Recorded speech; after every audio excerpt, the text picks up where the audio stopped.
This is the complete beginner's guide to the DJI Pocket Osmo 3, including all the new features that were recently added. I'm going to show you every hidden feature in the Osmo Pocket 3 and make you a camera ninja, including the best settings to use for different shooting scenarios and how to get the best results possible. Let's get started. So first up, let me explain what makes the DJI Pocket Osmo 3 so interesting and why it's such a cool camera.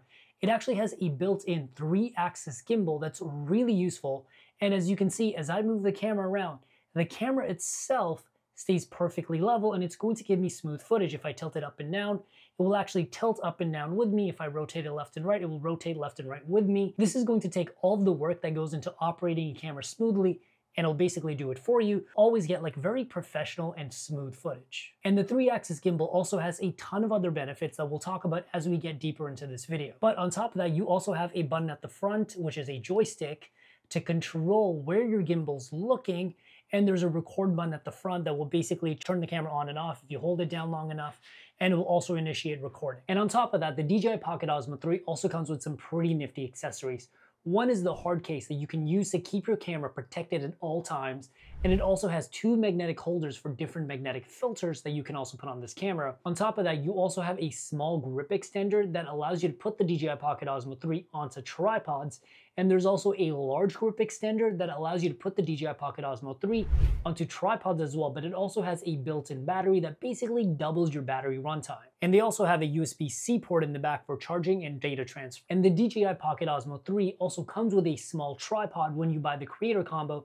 That's super useful. But the best accessory is probably the DJI Mic 2 transmitter.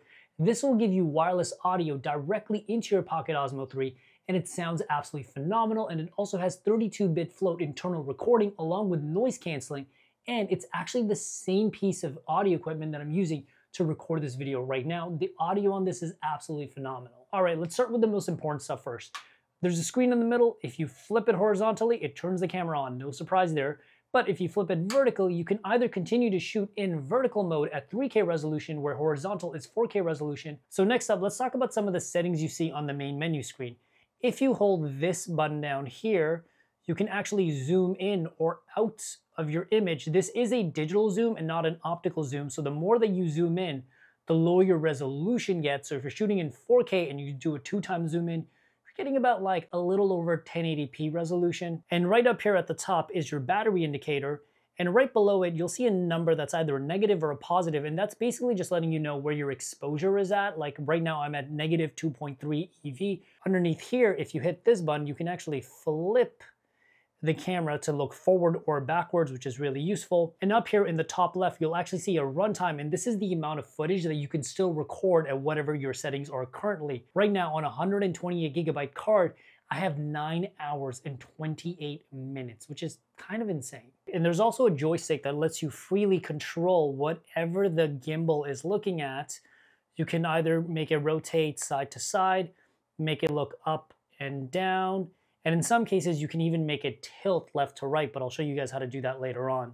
And if you ever want the gimbal to recenter itself, you simply triple tap this joystick in the middle and it would automatically go to the center point of wherever it was looking at, and that will depend on whether it was looking forward or backwards. But again, if you do a triple click here, it'll just go back to looking forward. But next up, let's talk about my favorite part of the DJI Pocket Osmo 3, and that is active track. If you double tap on any object, doesn't have to be a person, it could also be a car, a tree. Now what you'll notice is that I have this little green box around my face, and as I move, the camera moves with me. It's basically like having a free cameraman, but there's another level to this. If I hit this button here on the right, go to the middle, dynamic framing, click start, and I can pick between one of 6 places that I want my subject to be in. For this, let's pick this far left one, click into this, and now you'll see that it's only going to put me on the left side of the frame as I move around. It's not going to center me like it was before. It's only going to keep me in the left part of the frame, and this is really useful for just having more control over your framing. Next up, let's take a look at some of the major menus on the DJI Pocket Osmo 3. If you swipe right, you'll get your main shooting menu, and this will give you access to most of your important settings. Right now I have Pro mode on. If I take Pro mode off, it gives me much simpler settings. And within this, you have exposure, white balance, glamour effect, which we'll talk about later, color mode, continuous focus, a bunch of other things. even audio settings, but if I take pro mode off, it'll just shoot in auto, and you have very limited settings here. But if I swipe from the top, you'll get all of your major like nitty gritty settings that you need to really make this thing work the way you want. And we'll talk about all of this later. I'm gonna go really in depth with this.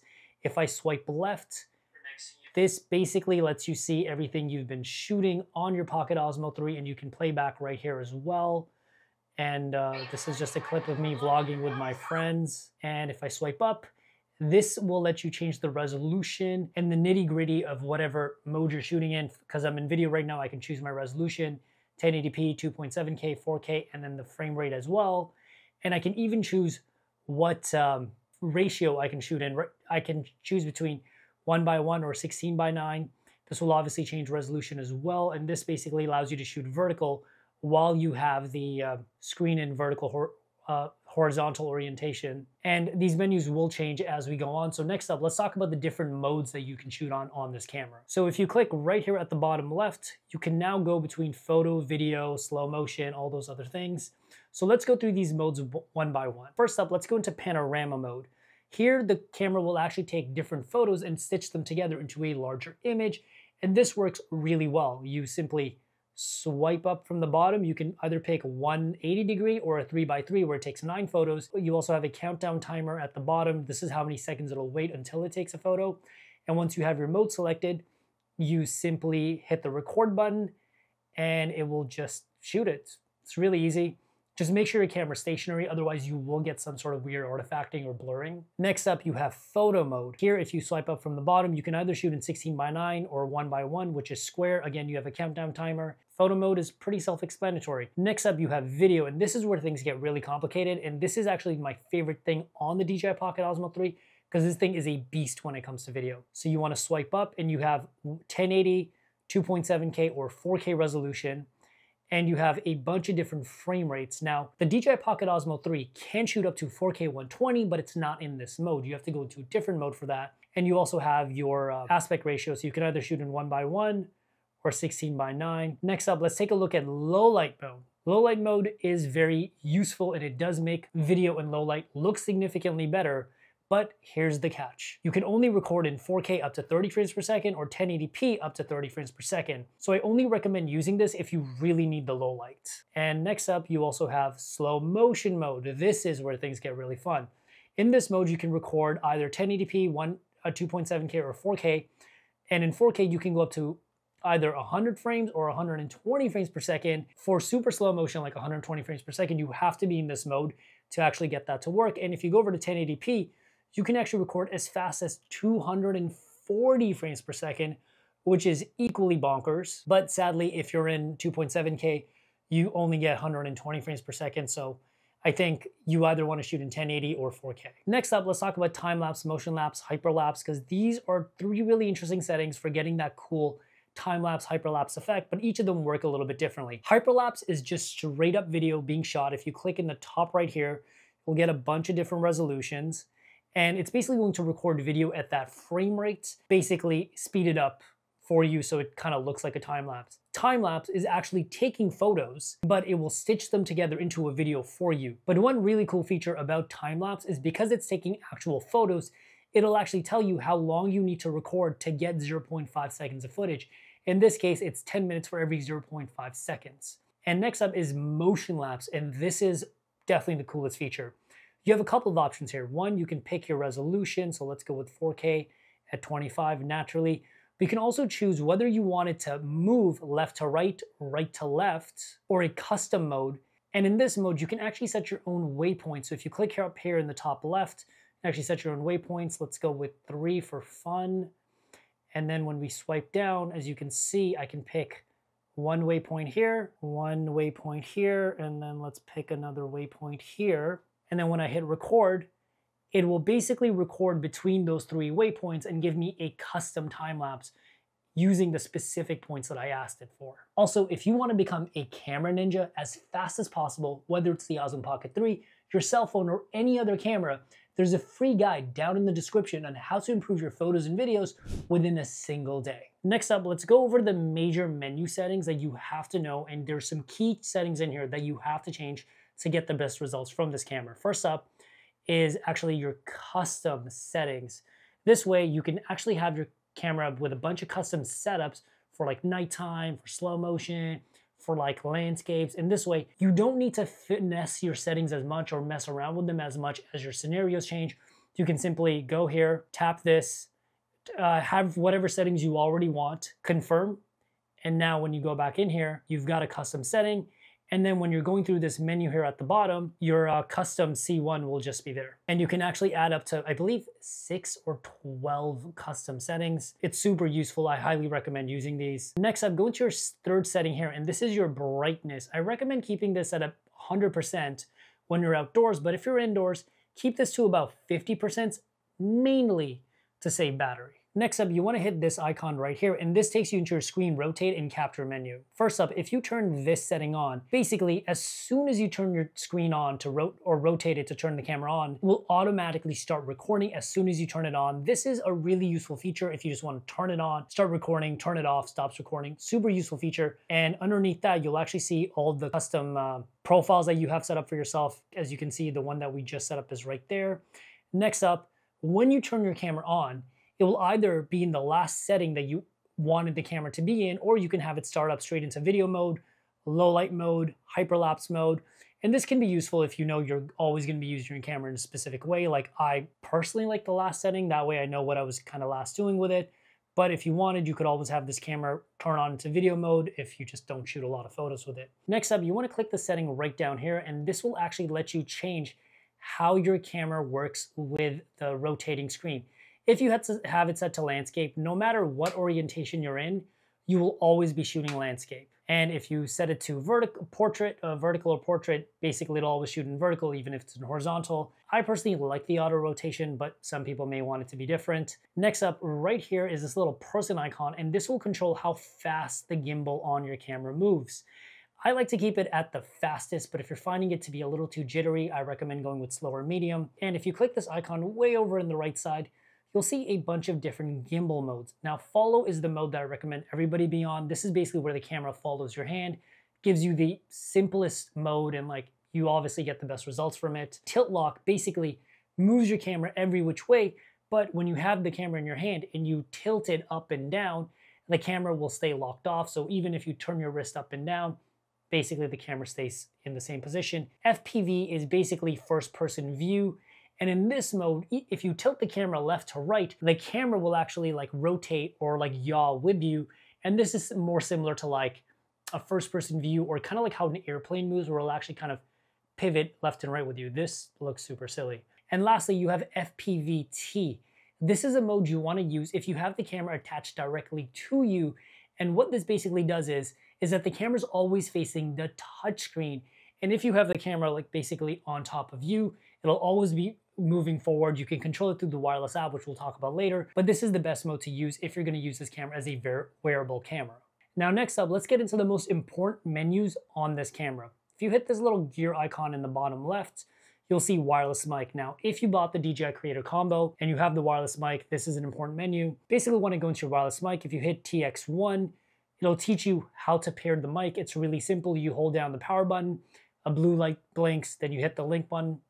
Very simple, very straightforward, super easy to do. And underneath that, if you want, you can turn all the LEDs off, turn the vibration off. I actually like to have the vibration on, so I know when I turn it on and off. You also have audio to video sync. This is an important thing to keep on.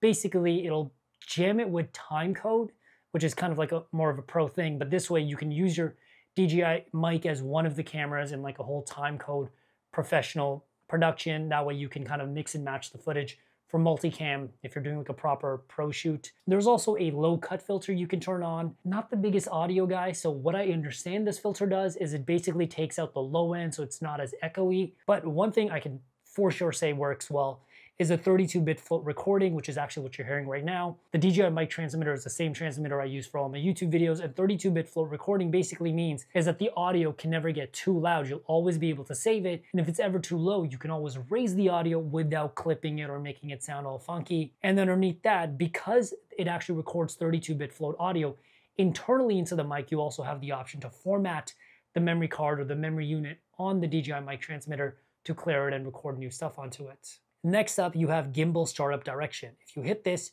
You can either make it so that the gimbal is either looking forward, backwards, or wherever it was in the last setting. I personally always like to have it forward. So, you know, when I turn the gimbal on, it's facing me. I know what's up because mainly I use this as a vlogging camera. Another one is auto rotate screen power off. Now, this is an important one because when you first rotate that screen, if you don't immediately hit the off button or the continue button, camera just turns off. So some of you guys might want to set it to now where you flip it, it's just off. There's variable mode. This is where you can basically set the camera up to go into variable mode. This is if you're using this as a wearable camera, kind of self-explanatory. And there's also slider control. I recommend never using this, but it basically lets you use the screen to move the gimbal around instead of just zooming. Personally, I think it's better to use the screen to zoom in and out and use a very nice joystick to move the gimbal. There's also selfie flip. If you notice, when you shoot yourself with a camera, it's always mirroring your image. So if you want, you can auto not mirror the image so you look the way you would look in a mirror. And there's also built-in audio backup. This is a really useful setting. Basically, once you have this turned on, it will always record a backup of the audio in 32-bit float directly into the mic. So if there's ever an issue, like a wireless issue with the mic, or there's some sort of noise issue where you need to fix the audio up in post, you always have really great high-quality audio saved directly to the mic. And if you want to get that audio off the mic, you just plug in a USB-C, put it into your computer, and you're good to go. Next up, let's move on to the DJI Mimo app, which I think is one of the best parts of this camera. Once you download the DJI Mimo app from the App Store on your iPhone or Android, you basically want to go into the app, and as long as your camera's on, at the very top you'll see Osmo device connected. On your first startup, you may have to do a little something to connect it. It'll give you a pairing number, and it's basically as easy as that. You click the device, and you're in, and whatever the camera sees, I will now see on my phone. If you ever want to go back to the app, you simply hit this home button at the very top right, and it'll go back into the app. Hit the device button again, you're back seeing whatever your camera sees. Right here at the top middle right, you'll see a little button, and this will give you all of your resolution and frame rate. So you basically want to pick 1080p, either in horizontal or in 1:1. We'll go with 4K. And bottom here, you can pick your frame rate. We're gonna go with 60, or actually we'll go with 24 because why not? And then next to that, you have something called glamour mode. This is kind of an interesting feature, but basically it allows you to add skin smoothing. Once it starts working, it lets you add skin smoothing, brightening. As you can see, I've already been messing around with it, so it has like a whole thing. But basically it can kind of make me look prettier. Let me look right over here. It'll make me prettier. It can slim down my face. It can brighten up my skin, and it will smooth out my skin as well. Guys, I'm so beautiful. Wow, I'm gorgeous. Kidding. This is what I actually look like. I look like melted ice cream now. But it's a cool effect to have. I can't imagine most of us using it, but hey, if you're an Instagram girly, have at it. Right here at the top left, you'll see these 3 little dots. If you hit this, you can enable a bunch of really cool pro features. The first one is you can enable pro video, which will give you the same settings that you would normally have on the normal camera if you enabled pro mode. You can also turn on grid lines to help you frame up your subject a little bit better. Next to that is your gimbal controls. You can calibrate it. Basically, it lets you do a lot of what you could do from the DJI Pocket Osmo 3 itself. And over here in the bottom left, you actually also have your little selfie flip button right here. And at the very bottom, you have the different modes you can switch your camera over into. This is honestly way faster than any, oh, and you can also live stream, but this is honestly way faster than anything you could do with just using this camera. And I honestly recommend most people use their phone to use this camera. It makes the whole process way easier. If you hit this button right here in the bottom left, I guess, you can also set your gimbal speed to fast, slow, default, FPV, tilt lock, all that good stuff. If you hit this button left over on the left here, it'll bring up everything you've shot on your DJI Pocket Osmo 3. And if you hit this button in the bottom right, you can now use this to control your gimbal. You guys can see how awful my office looks. But the DJI Mimo app is just really useful because it lets you do everything your camera can normally do, but just faster. Now, the next few settings I'm gonna show you are very, very important. This is going to help you if your gimbal ever stops malfunctioning or just isn't looking right. And there's one setting that's going to help you get way better video quality. So first up, if your gimbal is ever not working properly, there's something called gimbal calibration. This is where you put the gimbal on a flat level surface and it will recalibrate the gimbal. If you ever have an issue where you're like, man, my gimbal looks kind of tilted, it's just not working right, this mode is the way to go. Next up is joystick speed. You're gonna wanna use your joystick to control all of your major settings, and from here, you can control how fast your joystick actually moves things. And this next setting is going to help you get way better video. Down here in the same setting, right below joystick speed, you'll see video compression. Now you have two options. Efficiency will give you very small files, but smaller isn't always better. And compatibility will give you bigger files, but you'll also, one, be able to read them on more types of devices like your phone, your laptop. You won't have to worry about like, oh, this isn't really working right on my device. But in my opinion, compatibility also gives you a better looking image. So I recommend everyone shoot on compatibility. Efficiency, smaller files, but in my opinion, it does give you worse looking video files. And then one of the things that kind of bugs me about this thing is that it makes way too many beeps and boops. So if you go into sound, you can change how loud the sounds are. I just have mine to mute just because like too many beeps and boops from this camera, but that's something you can always change. Now this next setting is really helpful for someone that's just starting off with video. And one, you can turn on your grid line to help you better frame things, but what I prefer more is this thing called reference 2.35 guides. But you'll basically see these little faint lines at the top and bottom here. And this is basically going to help you frame your videos for the black bar crop that you normally have with more cinematic videos, or like get that anamorphic look. And this can also help you match anamorphic footage or match other like pro cinema cameras that are shooting in that aspect ratio. Another setting I really recommend leaving on auto is something known as anti-flicker. Sometimes if you're in weird lighting, you'll get kind of like a banding or like an artifacting in your video. And this way you can either tell it what frequency you want it to pair up to, but I leave it on auto. And this way, if there's any kind of flickering with fluorescent lights or overhead or like house bulbs, it basically just goes away. There's also time code, which is if you want to use this camera with other pro cameras and you want to do a multicam thing, this will basically let you jam time code, either use time of day, or you can just manually jam it with your other cameras right then and there. One feature that I do like is called naming management. This way, if you're shooting multiple days, you can simply go into naming management, make a new folder, make a new file name, and label the files that are coming at your camera. Like today I was in this city, this other shoot that I did was in this other city. So if you're taking a multi-day holiday vacation trip or whatever, you can have your files a little bit more organized this way. And if you ever want to start fresh with your camera, or maybe there's a setting on there that's not doing exactly what you want it to do, you have two options here. One, you can format your card. So it just formats everything on your card. You can start new, especially once it's full. And then there's factory reset. We'll basically set it back to factory settings. So you can get basically a new camera and you can figure out the settings, and maybe a setting that wasn't working, you can get rid of that setting. And that's basically everything you need to know about the DJI Pocket Osmo 3 and how to get the best out of this camera. If I left anything out, or if you guys have questions, hit me up in the comments down below and I'll be sure to answer every single one of these questions. But more importantly, if you want to level up with your camera and you want to start getting better photos and videos, whether you're shooting on the DJI Pocket Osmo 3 or any other camera out there, there's a free training in the description down below that will teach you how to get better photos and videos within a single day, maybe even an hour, depending on how fast you watch this. And there's also a camera boost course, which is an in-depth guide of everything that I know about making better photos and videos, how to be more creative, find your own style, and there's even a bonus editing module. So if you want to really level up your game and really start creating the kind of work you've always wanted to make, you can also check out that course, and I'll see you guys in the next video. Peace.